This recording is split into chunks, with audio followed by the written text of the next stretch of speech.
하나님의 말씀은 마태복음 1장 18절에서 25절 말씀입니다.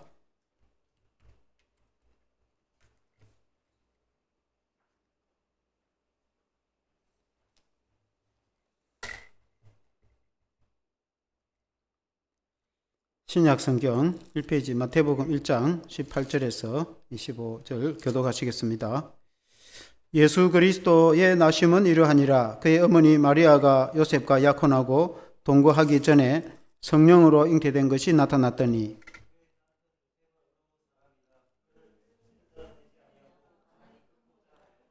이 일을 생각할 때에 주의 사자가 현몽하여 이르되 다윗의 자손 요셉아 너의 아내 마리아 데려오기를 무서워하지 말라. 그에게 잉태된 자는 성령으로 된 것이라.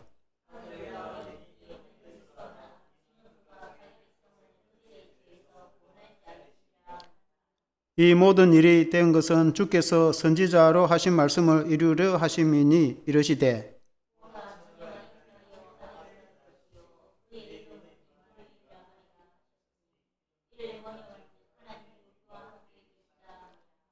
요셉이 잠에서 깨어 일어나 주의 사자의 분부대로 행하여 그의 아내를 데려왔으나 아들을 낳기까지 동침하지 아니하더니 나음의 이름을 예수라 하니라. 아멘. 할렐루야. 요셉 가문에 탄생하신 예수라는 제목으로 말씀을 드리겠습니다. 예수님의 우리가 성탄절을 앞두고 예수님의 그 탄생에 대해서 우리가 잘 알고 바른 믿음을 가지고 은혜를 받아야 될 줄로 믿습니다. 이 요셉과 마리아는 갈릴리 호수 서남쪽의 나사렛이라는 고을에서 살았습니다. 그런데 이제 우리가 오전에도 말씀드렸지만은 마리아가 성령으로 예수님을 잉태를 하였습니다. 그런데 이제 약혼한 요셉이 그것을 알지 못하기 때문에 얼마나 깜짝 놀라고 황당을 했겠습니까? 그들은 약혼을 하고 아직 결혼을 하지 않았는데 마리아가 잉태를 하였기 때문에 그래서 요셉이 조용히 끊고자 하였으나 하나님의 천사가 꿈에 요셉에게 현몽하여서 마리아가 잉태한 것은 성령으로 된 것이니 데려와서 그 아들을 낳을 것인데 이름을 예수라 하라 일러준 이제 말씀입니다. 오늘 마태복음 1장 18절에 보면 예수 그리스도의 나심은 이러하니라. 주님의 나심에 대해서 말씀하고 있고 그의 어머니 마리아가 요셉과 약혼하고 동거하기 전에 성령으로 잉태된 것이 나타났더니 라고 말씀했습니다. 전에도 제가 말씀을 드렸지만은 이스라엘의 약혼은 우리하고 비슷하면은 미리 정혼을 하고 결혼하기 전에 준비를 합니다. 원래 약혼이 그렇지 않습니까? 그런데 이제 그들이 또 실제로 살지는 않습니다. 약혼을 했고 결혼을 하지 않았기 때문에 우리도 약혼을 하고 결혼하지 않았기 때문에 같이 살지는 않죠. 그런데 이스라엘은 약혼을 하면 부부로 행정적으로 인정을 합니다. 우리는 결혼을 해야 부부가 되지 약혼만 했다고 해서 부부는 아니죠. 예비 부부가 되는데 이스라엘에서 약혼을 해가지고 결혼하기 전에 남편이나 아내가 주면 남편이 먼저 죽으면 과부가 됩니다. 왜냐하면 결혼한 것과 같은 수준으로 인정을 하기 때문에 그렇습니다. 그래서 요셉이 이제 남편이고 아직은 약혼을 하여서 같이 동거하지도 않았는데 약혼자 마리아가 임신을 하였다고 하니까 얼마나 놀랐겠습니까? 그래서 요셉이 의로운 사람이기 때문에 조용히 이제 끊으려고 했단 말이죠. 그때에 꿈에 하나님의 천사가 해몽하여서 다윗의 자손 요셉아 너의 아내라고 표현하죠. 약혼을 했는데 아내 마리아 되기를 데려오기를 무서워하지 말라. 잉태된 자는 성령으로 되었고 아들을 낳을 것인데 그 이름을 예수라 하라. 예수님은 자기 백성을 그 백성을 죄에서 구원할 자라고 일러주었습니다. 그렇게 해서 요셉이 이제 마리아를 아내로 맞이하여서 예수님을 이제 탄생케 하시고 잘 양육하였다는 이제 그런 말씀이 성경에 있습니다. 오늘 이 요셉 가문에 태어나신 예수님의 그 배경을 통해서 우리가 신앙으로 은혜를 받기를 원합니다. 첫째로 예수님은 성령으로 잉태되었다고 했습니다. 한번 같이 해보겠습니다. 예수님은 성령으로 잉태되었습니다. 18절 말씀에도 예수 그리스도의 나심은 이러하니라. 그의 어머니 마리아가 요셉과 약혼하고 동거하기 전에 성령으로 잉태된 것이 나타났더니, 성령으로 잉태가 되었다. 정식 결혼을 하기 전에 성령으로 잉태가 되었다. 예수 그리스도의 나심은 이러하다. 그의 어머니 마리아가 요셉과 약혼을 했는데 하나님의 성령이 마리아에게 임하여서 마리아가 잉태를 하게 되었다. 이 말씀을 누가복음 1장에 잘 상세히 설명을 하고 있습니다.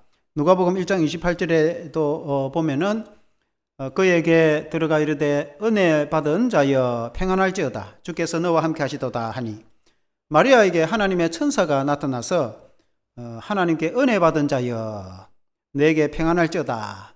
깜짝 놀랐습니다. 여러분, 천사를 만나는 게 쉽지는 않죠. 그 하나님의 천사를 만나가지고 마리아가 얼마나 놀랐는지 모릅니다. 그런데 천사가 느닷없이 하는 말이 누가복음 1장 31절에 보라 너가 잉태하여 아들을 낳으리니 그의 이름을 예수라 하라. 천사가 알려줬어요. 너가 아들을 낳을 것이다. 내가 이제 결혼도 하지 않았는데, 남자도 하지 못하는데 어떻게 내가 아들을 낳느냐. 마리아가 깜짝 놀랐어요. 32절에 보면은 그가 큰 자가 되고 지극히 높으신 이 아들이라 일컬을 것이요 주 하나님께서 그의 조상 다윗의 왕위를 그에게 주시리니, 다윗의 왕위를 그 아들에게 줄 것이다. 천사가 이렇게 일러줬단 말이죠. 그래서 마리아가 얼마나 놀랐겠습니까? 내가 남자를 알지 못하고, 그 말은 아직 남자와 결혼도 하지 않았는데 어떻게 애를 낳는단 말입니까?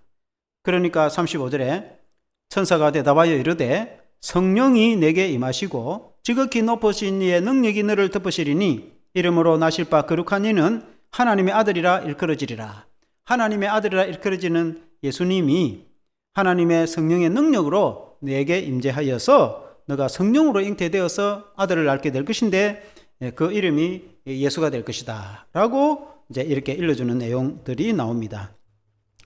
사랑하는 성도 여러분, 우리가 기독교인들이 예수님을 여러분 믿을 때에 5가지의 분명한 그 고백을 믿어야 됩니다. 첫째는 예수님의 동정녀 탄생. 한번 따라해 줍시다. 예수님의 동정녀 탄생. 예수님이 동정녀 마리아를 통해서 성령으로 잉태하셔서 탄생하였다. 마리아가 결혼을 하기 전에, 동정녀는 말은 결혼하기 전에 처녀를 말합니다. 결혼하기 전에 동정녀인 마리아가 성령으로 잉태하여서 예수님을 탄생하였다. 우리 기독교인들은 그것을 믿어야 됩니다. 그리고 이제 두 번째는 예수님의 십자가의 죽으심, 우리 죄를 대신해서 죽으신 것을 믿죠. 그리고 세 번째는 예수님의 부활, 죽음을 이기시고 부활하신 거 믿죠. 그리고 네 번째는 예수님의 성천, 우리 주님이 40일 이 땅에 계시다가 부활 후에 40일 계시다가 성천하셨지 않습니까? 그리고 이제 마지막 5번째는 예수님의 재림과 심판, 우리 예수님이 종말에 재림하시고 온 세상을 심판하실 것이다. 우리 예수님이 초림하여 처음 왔을 때에는 이 땅에 구원을 위해서 오셨지만은 마지막 재림 때 종말에는 온 세상 사람들을 심판하시기 위해서 오실 것이다. 예수님은 심판주가 되신다. 이 5가지 예수님에 대한 분명한 고백, 이 5개 중에 하나라도 안 믿으면은 기독교인이라고 할 수 없어요. 이단이라고 할지 이단. 이 5가지를 분명하게 믿어야 참된 기독교인인 줄 믿습니다. 그러므로 여러분 성령으로 잉태된 그 예수님의 탄생을 꼭 믿으시기를 바랍니다. 이 말씀은 이사야 7장 14절에도 언급된 것과 연결이 됩니다. 한번 같이 읽어보겠습니다. 시작. 그러므로 주께서 친히 징조를 너희에게 주실 것이라. 보라, 처녀가 잉태하여 아들을 낳을 것이요 그의 이름을 임마누엘이라 하리라. 이 말씀이 이제 마태복음에도 나오고 신약 성경에도 나오죠. 보라, 처녀가 잉태하여 아들을 낳을 것인데 그 이름을 임마누엘이라. 예수님을 두고 이사야가 예언한 말씀이죠. 아들이, 처녀가 잉태하고 아들을 낳을 것인데 그 이름이 임마누엘. 임마누엘이라는 말은 하나님 우리와 함께 하신다. 하나님이 우리와 함께 계신다는 그런 뜻의 이름으로 우리 예수님이 오신 것을 믿습니다. 아멘. 그 다음에 이제 두 번째로 백성들을 죄에서 구원하실 예수이십니다. 백성들을 죄에서 구원하실 예수. 예수님이 이 땅에 잉태할 때에 이미 일러주었습니다. 마태복음 1장 20절에 이 일을 생각할 때에 주의 사자가 해몽하여 이르되 다윗의 자손 요셉아 너희 아내 마리아 데려오기를 무서워하지 말라. 그에게 잉태된 자는 성령으로 된 것이라. 여러분 요셉의 입장에서는 깜짝 놀랐습니다. 그때는 약혼을 하고 아직 결혼하지 않은 상태였습니다. 그런데 마리아가 임신을 했다고 하니까 그 시대에는 결혼도 하지 않았는데 임신을 하면은 돌에 맞아 죽습니다. 그 7개를 범했다고 돌에 맞아 죽게 될 상황이기 때문에 자기의 약혼자가 이 공개되면은 위험한 거예요. 그래서 이 요셉이 어려운 사람이기 때문에 조용히 끝을 내려고 그렇게 생각을 했습니다. 그때에 그 하나님의 천사가 꿈에 나타나서 다윗의 자손, 이 요셉은 다윗의 자손이거든요. 그래서 다윗의 자손 요셉아 너희 아내 마리아대로 이를 무서워하지 말라. 그는 성령으로 잉태된 것이고 아들을 낳을 것인데 21절에 천사가 또 일러줍니다. 21절에 아들을 낳으리니 같이 한번 읽어보겠습니다. 시작. 아들을 낳으리니 이름을 예수라 하라. 이는 그가 자기 백성을 그들의 죄에서 구원할 자이심이라 하니라. 요셉에게 꿈에 천사가 일러주기를 너희 아내 마리아가 아들을 낳게 될 것인데 그 이름을 예수라고 해라. 예수라는 뜻이 구원자라는 뜻입니다. 예수라는 그 단어의 뜻이 구원자. 하나님은 우리의 구원자가 되신다. 그래서 예수님은 이 땅에 구원자로 오셨는데 자기 백성을 죄에서 십자가를 통해서 해방하실 분이시라고 이미 예수님이 태어나시기 전에 일러주셨습니다. 예수라는 이름은 구약의 히브리어로 여호수아와 같은 뜻입니다. 구약에 우리가 여호수아라는 이름이 나오죠. 우리가 이제 오후 예배 때 여호수아 설교를 하죠. 여호수아가 그 뜻은 하나님은 구원자이십니다 라는 뜻입니다. 이 여호수아가 헬라어, 구약은 히브리어로 유대말로 기록이 되어 있고 신약은 헬라어, 그리스말로 기록이 되어 있죠. 그래서 이 여호수아를 신약에 헬라어로 예수아라고 합니다. 예수아. 예수아를 우리 한국식 발음으로 예수라고 부릅니다. 그래서 예수라는 이름이 됐어요. 그 뜻이 하나님이 구원자이시다 그런 뜻입니다. 그래서 우리 예수님은 구원자로 오셨다라는 그런 말씀입니다. 지금으로부터 2000년 전에 예수님이 이 땅에 초림하셔서 오신 이유는 예수님이 온 세상의 사람들을 죄에서 구원하시기 위해서 오셨습니다. 그러나 예수님이 종말에 다시 오실 때는 온 세상 사람들을 심판하기 위해서 오실 것이라고 말씀했지 않습니까? 이사야 53장에도 그 이사야가 예수님 오시기 700년 전쯤 예언을 했다고 했죠. 53장에 보면은 예수님이 어떻게 고난을 받으셔서 자기 백성을 죄에서 구원하실 것을 상세히 설명하는 구절입니다. 53장 4절에 보면은 그는 실로 우리의 질고를 지고 우리의 슬픔을 당하여 끈을 우리는 생각하기를 그는 징벌을 받아 하나님께 맞으며 고난을 당한다 하였노라 했습니다. 예수님이 슬픔을 당하고 고통을 당하고 그렇게 한 것은 우리의 죄와 우리의 허물을 대신 지고 가셨는데 세상 사람들은 예수님이 무슨 죄가 있어서 죽었겠지라고 생각하기도 한다 그 말입니다. 이사야서 53장 5절에 이어서 보면은 같이 한번 읽어보겠습니다. 시작. 그가 찔림은 우리의 허물 때문이요 그가 상함은 우리의 죄악 때문이라. 그가 징계를 받음으로 우리가 평화를 누리고 그가 채찍에 맞음으로 우리는 나음을 받았도다. 여러분 그 예수님 그림을 한번 떼어주면은 예수님이 십자가에 큰 무거운 십자가를 지고 골고다 언덕에 오르셨죠. 예수님은 등에 그 채찍을 맞음으로 여러분 우리가 질병에서 나음을 입을 수가 있습니다. 예수님이 십자가에 그 양손과 양비리 못이 박혀서 죽임 당하심으로 우리의 모든 죄를 다 지고 가셨고 예수님이 흘리신 그 피로 우리의 죄를 다 깨끗하게 해 주십니다. 그러므로 예수 그리스도의 십자가의 희생이 아니고 우리의 죄가 용서받고 구원받을 길이 없어요. 그래서 예수님이 구원자로 이 땅에 오셨는데 그것은 예수님이 태어나시기도 전부터 예수님이 이 땅에 구원자로 오신다고 그렇게 천사가 일러줬다는 그런 말씀인 것입니다. 그런데 이사야 53장 6절에 보면 이사야 53장 6절에 다 같이 한번 읽어보겠습니다. 시작. 우리는 다 양같아 그릇 행하여 각기 제 길로 갔거늘 여호와께서는 우리 모두의 죄악을 그에게 담당시키셨도다. 우리의 인간은 양처럼 양이 지 마음대로 가려고 막 그리 잘 합니다. 그래서 우리가 각기 제 길로 가고 하나님을 믿지 않고 죄악의 길을 가고 죄악 가운데서 이 땅에서 살아가서 심판을 이렇게 당할 수밖에 없는 그런 형편이었지만은 그러나 예수님이 그 우리의 죄짐을 다 지고 가시고 그 하나님께서 예수님에게 그 모든 죄악의 짐을 다 지고 가게 하셔서 예수님이 십자가로 대속해서 우리를 구원해 주셨는데, 그걸 예수님이 탄생하기도 전부터 예수님은 이렇게 구원자로 오셔서 인류를 구원하실 것이라고 일러주셨는데, 그래서 그 이름을 예수라 하라 천사가 일러줬대. 요셉에게, 그 아버지 요셉에게 예수라는 말은 구원자이시다. 그래서 예수님이 땅에 구원자로 오셨습니다. 사랑하는 성도 여러분, 요셉은 마리아와 약혼을 하고 결혼을 하지 않았지만은, 그러나 요셉은 예수님의 아버지가 되십니다. 요셉의 집에 예수님이 태어났기 때문에 그렇습니다. 요셉은 다윗의 자손입니다.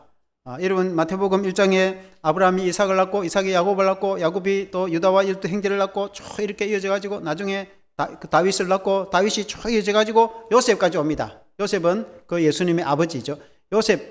요셉의 아내 마리아가 성령으로 잉태하여서 예수님을 탄생하였는데, 마리아가 요셉에게 시집을 왔단 말입니다. 그래서 다윗의 가문에, 요셉이라는 말은 곧 다윗의 가문에 시집이 왔다 그 말입니다. 그래서 다윗의 자손으로 예수님이 태어나신 것입니다. 그래서 요셉이 직접적으로 이 예수님을 탄생케 한 것은 아니지만은, 요셉의 집안에 예수님이 태어났기 때문에 요셉의 가문에 예수님이 태어난 겁니다. 요셉의 아내 마리아가 예수님을 탄생케 했기 때문에 그렇습니다. 그래서 요셉은 다윗의 자손이기 때문에 성경의 예언대로 다윗의 자손으로 메시아 되신 예수님이 이 땅에 오셨다는 것입니다. 그래서 요셉의 가문에 태어나신 예수님은 이 땅에 구원자로 오셨다. 그래서 이미 천사가 요셉에게 그렇게 일러준 줄로 믿습니다. 마지막 세 번째는 임마누엘이신 예수입니다. 한번 같이 해보겠습니다. 임마누엘이신 예수. 요셉에게 천사가 마리아의 남편인 요셉에게 천사가 꿈에 일러주기를, 마태복음 1장 23절에 같이 한번 읽어보겠습니다. 시작. 보라, 처녀가 잉태하여 아들을 낳을 것이요 그의 이름을 임마누엘이라 하리라 하셨으니, 이를 번역한즉 하나님이 우리와 함께 계시다 함이라. 여러분, 그 이름을 임마누엘, 예수님의 다른 이름을 임마누엘이라 한다. 한번 따르십시다. 임마누엘. 임마누엘이 무슨 뜻입니까? 하나님이 우리와 함께 하신다. 예수님은 우리와 함께 하시는 하나님이십니다. 예수님은 본래 하나님이신데 이 땅에 육신을 입고 태어났습니다. 그래서 예수님의 다른 이름이 임마누엘입니다.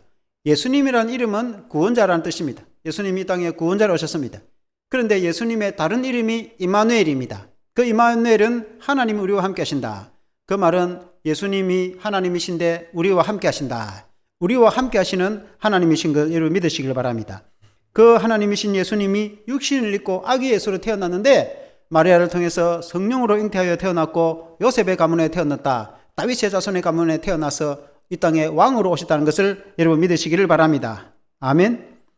그런데 이제 오늘 조금 전에 읽은 마태복음 1장 23절 이 배경이 이사야 7장 14절, 원래 이사야 7장 14절 말씀이 성취된 것으로 봅니다. 여러분 구약성경 이사야 7장 14절 말씀 같이 한번 읽어보겠습니다. 큰 소리로 시작. 그러므로 주께서 친히 징조를 너희에게 주실 것이라. 보라, 처녀가 잉태하여 아들을 낳을 것이요 그의 이름을 임마누엘이라 하리라. 여러분 이사야 7장에 이 말씀을 그대로 인용을 한 것이죠. 이 말씀이 성취가 되었다 그 말입니다. 주께서 친히 징조를 보여줄 것이다. 너희에게 보여줄 것이다. 보라, 처녀가 잉태하여 아들을 낳을 것인데 그 이름을 임마누엘이라 하리라 이렇게 말씀했지 않습니까? 이 말씀은 이사야 말씀이니까 이사야 시대의 주 말씀이겠죠. 예수님이 태어나시기 700년 전 이사야에게 주신 말씀입니다. 이사야 때에 그때 배경이 아하스라는 왕에게, 아하스, 그리고 구약 성경에 보면은 남유다의 아하스라는 왕이 등장합니다. 아하스는 히스기야의 아버지입니다. 히스기야는 종교개혁을 일으킨 아주 위대한 왕인데, 히스기야는 성경에 굉장히 재밌는 스토리가 많죠. 근데 히스기야의 아버지 아하스인데, 그 아하스 왕 때에 남북이 나누어져 있는 그런 시대입니다. 남쪽 왕이 아하스 왕입니다. 그런데 북쪽에 이스라엘이 베가 왕인데 남쪽으로 침공을 했습니다. 우리나라 남북 전쟁이 일어나듯이 그쪽에서 북쪽에서 남쪽으로 북이스라엘이 남유다 왕국을 전쟁을 일으킨 겁니다. 그런데 북이스라엘 한 나라만 침공해 온 게 아니고 그 북쪽에 오늘날 시리아입니다. 아람, 그 북이스라엘 위쪽에는 아람이라는 나라가 있는데, 저기도 보면은 있죠. 나라가 남북으로 나누죠. 이스라엘이 남북으로 나누져 있죠. 오른쪽에는 오른쪽에 그 사해 바다가 있고 요단강이 있고 위에 갈릴리 호수가 그림에 보이죠. 근데 이제 저 나라가 이스라엘인데 나라가 이제 남북으로 나누어져 있죠. 남유다와 북이스라엘. 우리나라처럼 남북으로 나누어진 때가 있었습니다. 그때 남유다 왕이 아하스 왕이고 북이스라엘 왕이 베가라는 왕입니다. 베가라 왕이 이제 저 화살표 그리면 다른 겁니다. 그는 다른 사건이고 어쨌든 남쪽으로 침공을 할 때에 혼자 침공한 건 아니고 그 위쪽에 시리아 저 아람 오늘날 시리아인데 아람 나라와 연합군을 형성해 가지고 남유다를 침공했답니다. 시대적 배경이. 그런데 한 나라가 침공해 와도 그 버거운데 두 나라가 연합을 형성해고 침공을 해오니까 우리나라 같으면은 북한이 우리나라 침공하면은 우리 혼자 힘들 텐데 중국이나 합쳐갖고 침공하면 어떻게 되겠어요?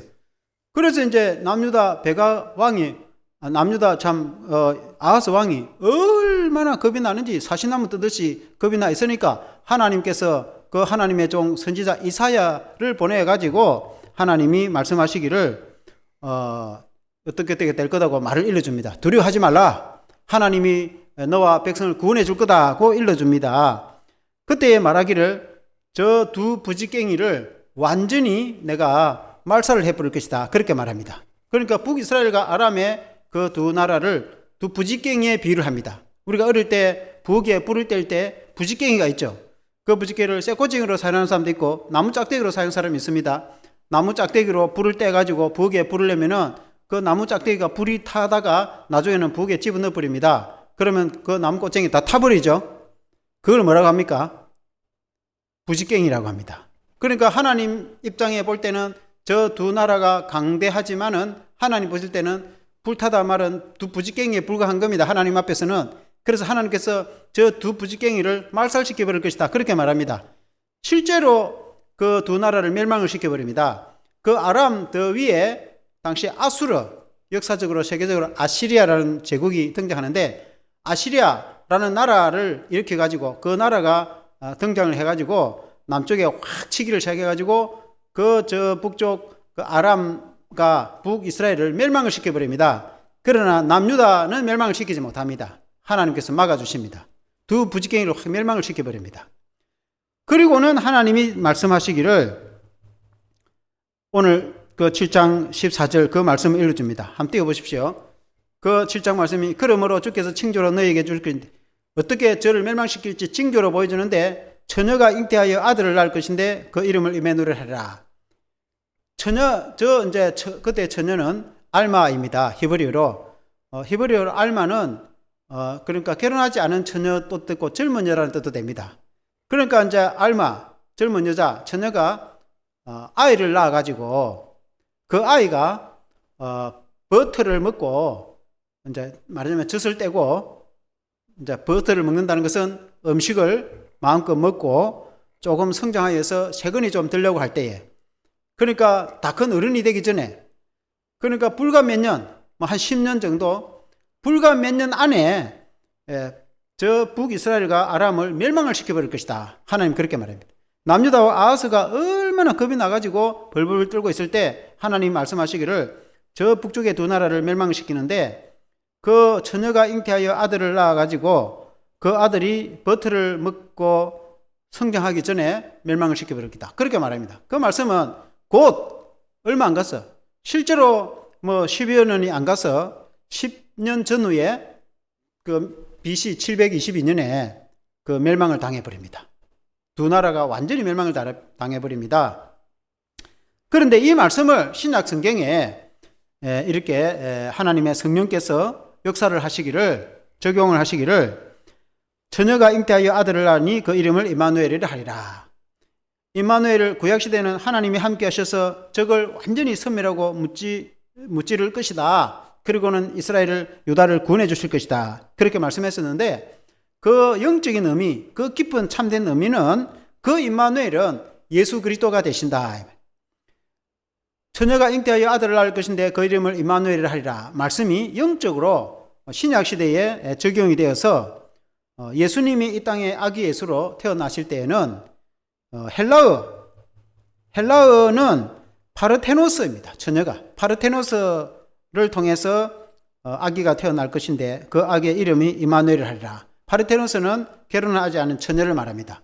헬라어 신약 성경에는.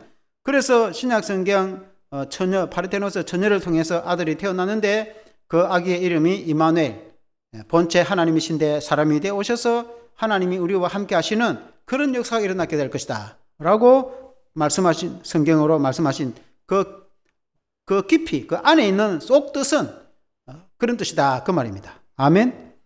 그래서 이 메시아 예언에 대한 말씀들이 성경에 여러 군데 나오는데, 특히 이제 하나님이 육신을 입고 오실 것이다는 말씀이 이사야 9장 6절 말씀에, 이사야가 예언한 그 말 이어서 이사야 9장 6절에 그런 말씀하십니다. 한번 같이 읽어보겠습니다. 시작.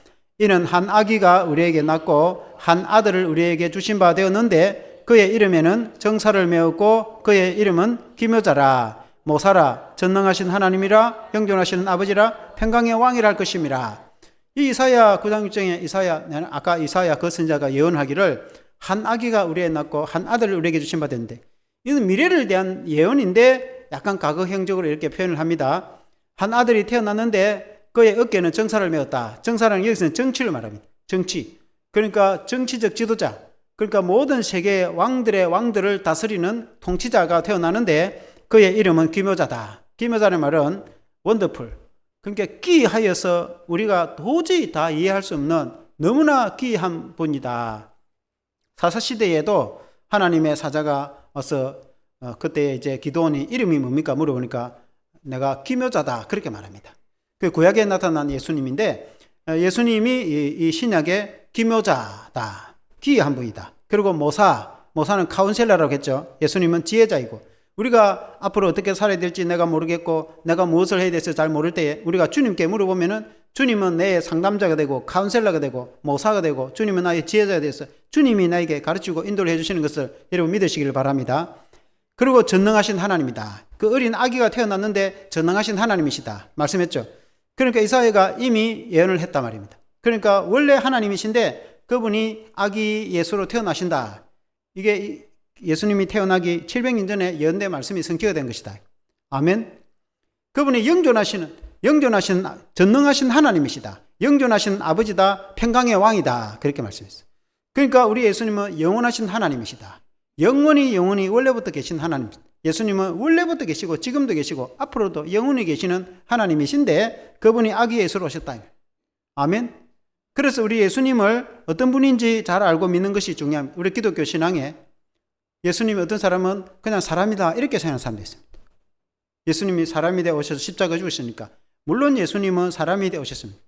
그러나 예수님은 원래는 하나님이신데 사람이 되어 오신 분입니다. 그리고 예수님이 십자가를 통해서 우리를 구원하신 분이신데 그 예수님은 평강의 왕이다.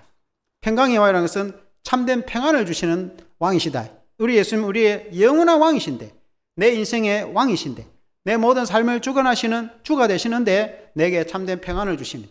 여러분이 살아가면서 힘들고 어렵고 두렵고 걱정이 되고 염려가 되고 여러 가지 여러분이 고민이 되면은 누구한테 물어보면 되겠습니까?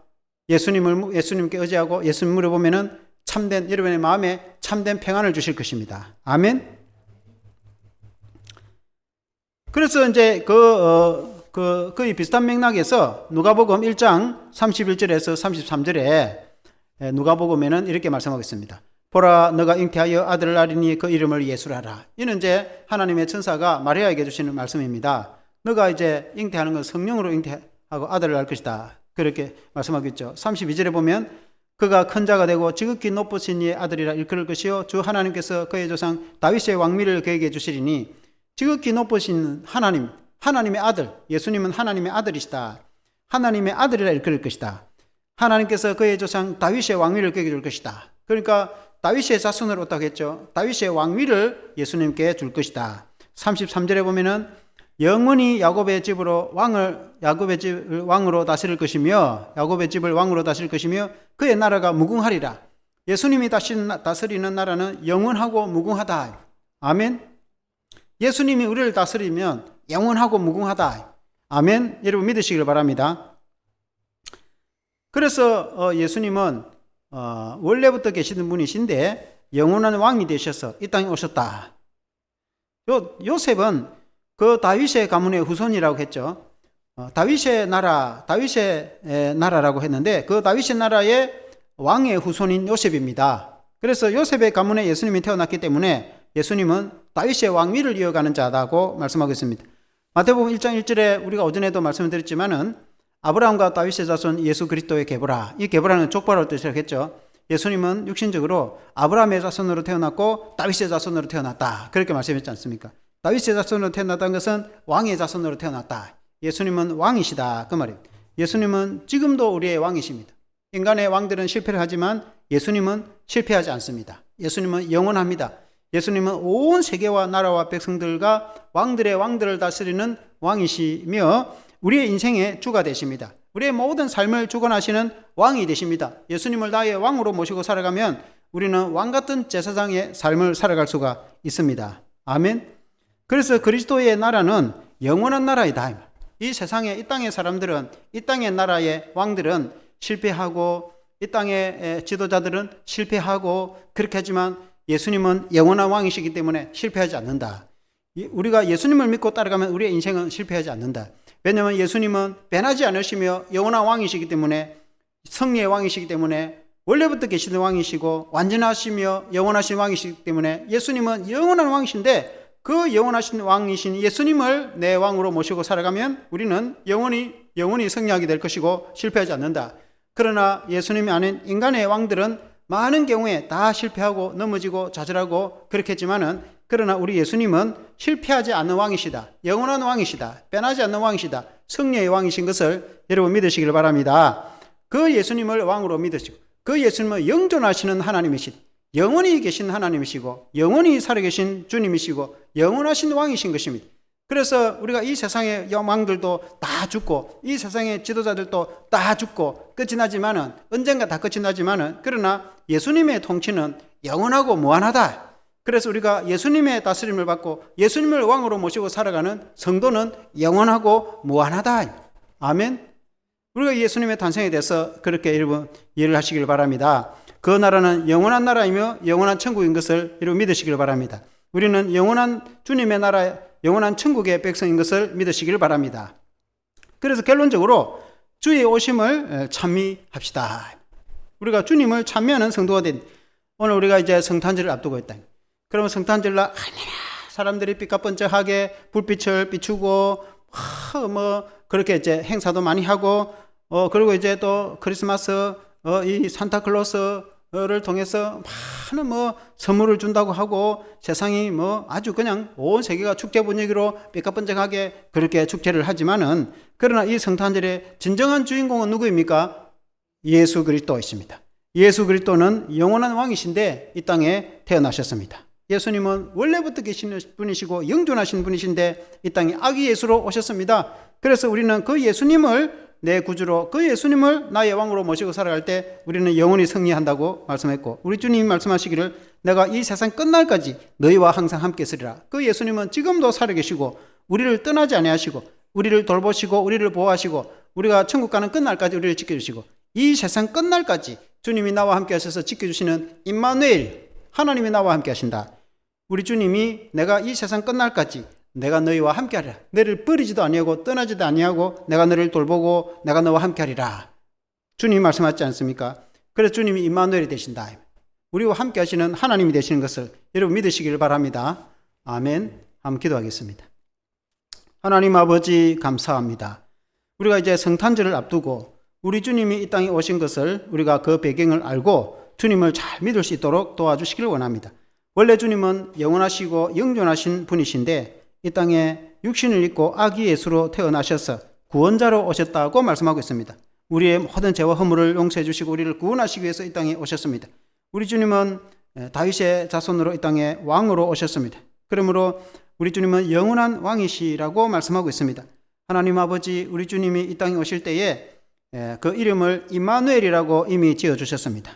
그 말씀은 하나님이 나와 함께 하신다고 말씀하고 있습니다. 우리 주님은 우리와 함께 하시는 임마누엘이시고 나의 하나님이 되십니다. 우리 예수님이 마태복음에도 말씀하시기를 이 세상 끝날까지 내가 너희와 항상 함께 있으리라고 말씀하셨습니다. 그 주님은 지금도 살아계시고 영존하시고 영원히 계시는 분이시며 어제나 오늘이나 영원토록 동일하시고 늘 우리와 함께 계시는 분이신 줄 믿습니다. 우리 주님은 우리를 버리지 아니하시고 우리를 떠나지 아니하시는 분이시라고 성경에 말씀하고 있습니다. 우리가 살아갈 때 주님과 늘 동행하는 삶을 살아갈 수 있도록 도와주시기를 간절히 기도드리고 원합니다. 나의 임마누엘이 되신 주님을 믿고 승리하는 신앙이 되게 도와주시옵소서. 어느 날 너무나 험난하고 여러 가지 거친 세상 가운데 우리가 살아갈 때에 우리가 이 성탄절을 맞이하여서 주님을 더 깊이 생각하고 우리가 주님을 믿고 신뢰할 때 우리의 마음에 참된 평안이 생기고 영원한 왕이신 우리 주님이 우리를 보호해 주시고 우리와 함께 하시기 때문에 우리는 진정한 평안을 누리며 살아가게 됨을 감사를 드립니다. 임마누엘의 주님을 찬미하는 성도의 신앙이 되게 도와주시옵소서. 예수 그리스도 이름으로 기도합나이다. 아멘.